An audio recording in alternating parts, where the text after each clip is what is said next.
First, let's put in a plane like that, and let's give it the width segmentation. Let's see. Let's try a 9:5 ratio first, and or 5:9 maybe. It's better, and let's make it a square. But a rectangle, sorry, yeah. And the thing is that, you know, we have 400 here, and 5 per 9 or 9 per 5 is 1.8, right? So I have to make a multiplication like that, x8, 400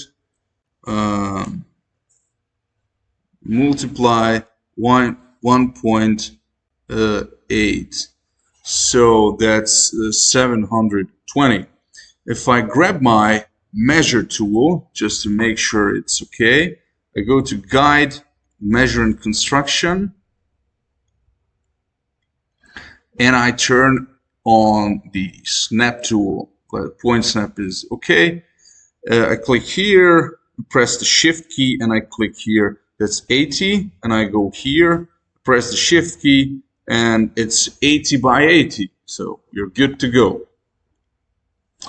I delete the measure here, and I press the C button, which makes our plane editable. As we know, we cannot, as a parametric state, we cannot select the faces like that. So we need to press C. Select these polygons, like 1, 2, 5, maybe this one as well, and just elevate them to our liking. Okay, and now let's put it into a subdivision surface.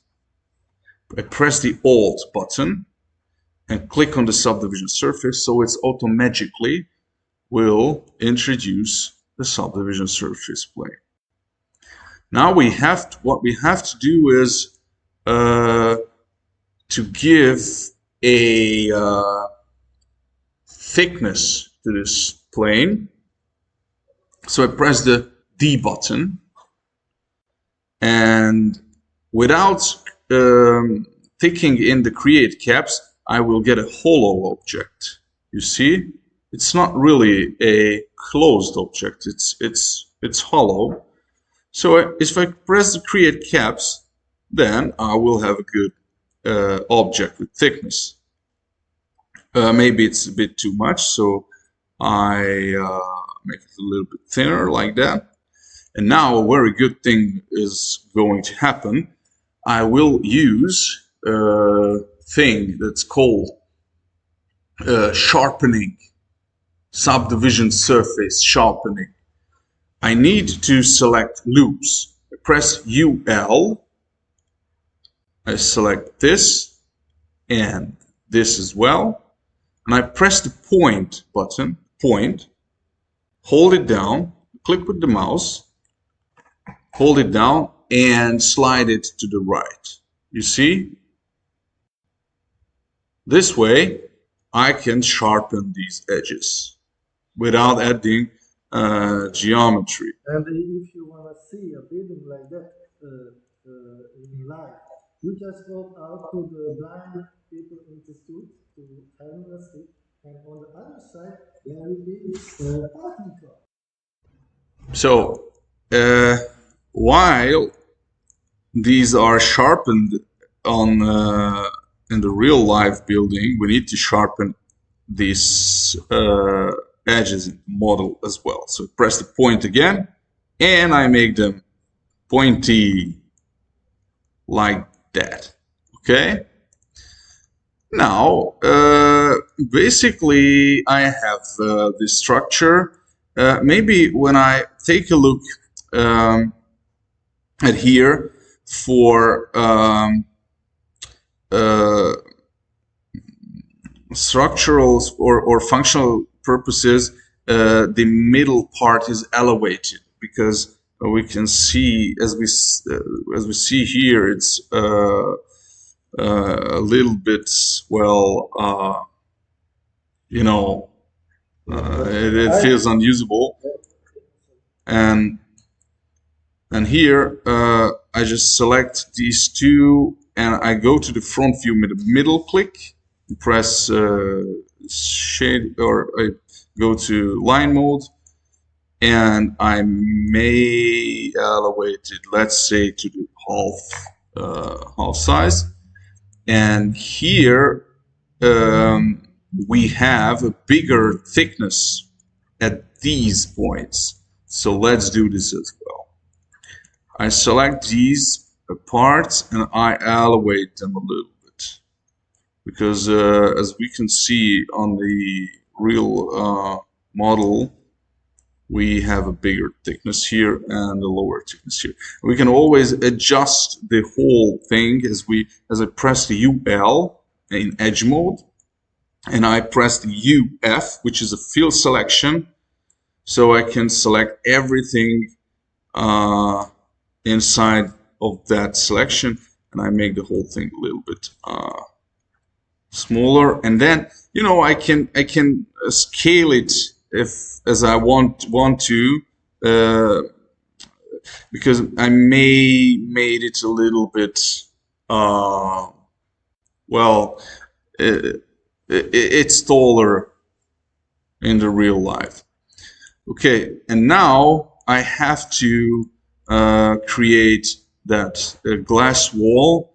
How do I do that? Well, I can select this, and maybe I press the E button, the move tool, press the control key, select this, click here, and while clicking down I may do this.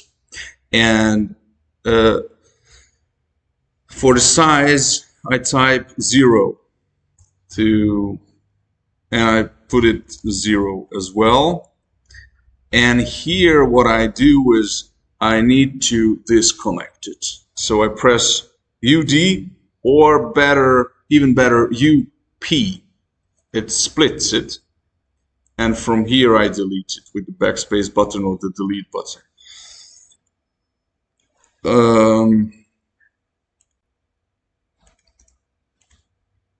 UP. Okay, it's good. It just cannot be seen because they're both on the 0.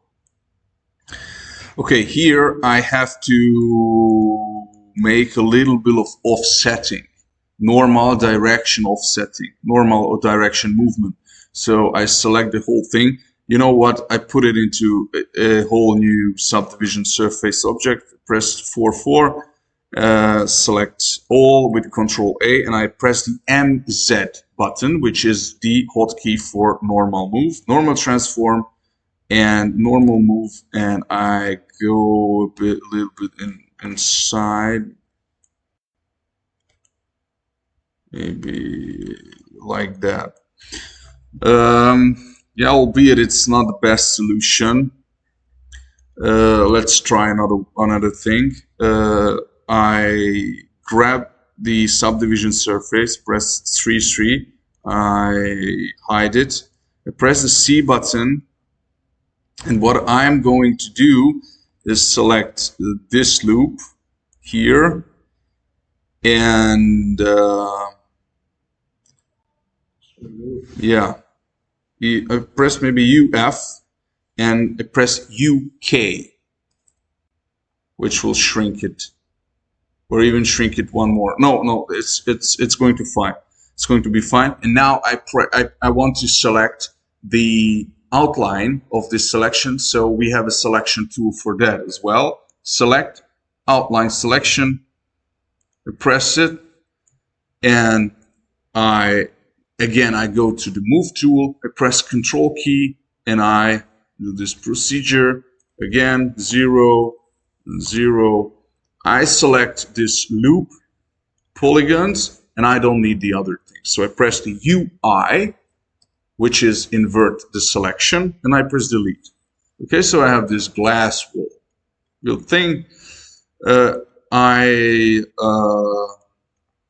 turn on the shell structure, turn on the X-ray because it's a glass, and because I see this here, I may move it a bit downwards. Okay, I select this loop and maybe just move it downwards. And now I need to have those little pillars or supportive elements there. So I maybe copy this object, okay, and offset it and make an inner offset there. Well, it's just a matter of how thick elements I want to have. And here I select, let's say, this, this, this,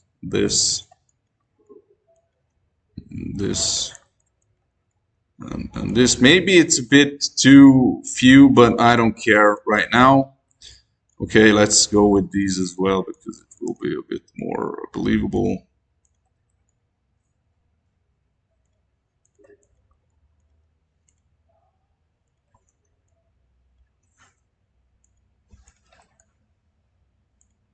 What I do now is I execute the edge selection to spline conversion. So I press Shift C, edge to spline model, right, like that.